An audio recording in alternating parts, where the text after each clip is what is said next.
సాగునీరు లేక పంటలు ఎండిపోతుంటే కాంగ్రెస్ సర్కారు కనీసం పట్టించుకోవడం లేదని జనగామ ఎమ్మెల్యే పల్లా రాజేశ్వరరెడ్డి మండిపడ్డారు. జనగామ మండలంలోని వడ్లకొండ, గానుగుపహాడ్, ఎర్రకుంట తండా గ్రామాలలో ఎండిపోతున్న పంటలను ఆయన పరిశీలించారు.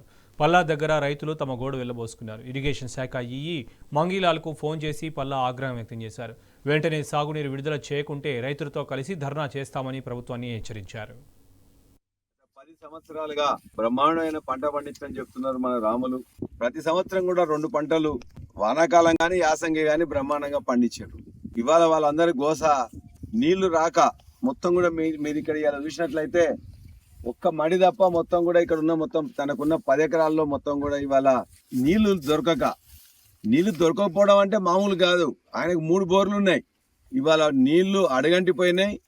మరి ఏంది గోస అని చెప్పేసి చూసినట్లయితే ఇవాళ ఈ వడ్లకొండకు నీళ్ళు ఏదైతే ఎక్కంచెలు వస్తాయో ఆ బొమ్మకూరు రిజర్వాయర్లో నీళ్లు ఇప్పటికీ ఉన్నాయి, కానీ ఇక్కడికి వదిలిపెడతలేరు. కాబట్టి అధికారులు ఇప్పటికైనా వెంటనే స్పందించి అధికారులు కానీ మంత్రులు కానీ చర్యలు తీసుకోకపోతే ఇవాళ రైతాంగంతో కలిసి మేము కొట్లాడతామని చెప్పుకుంటే మేము హెచ్చరిస్తున్నాం. రైతాంగాన్ని దయచేసి కాపాడండి. ఉన్న బోర్లకు కావాల్సిన 24 గంటల కరెంట్ ఇవ్వండి.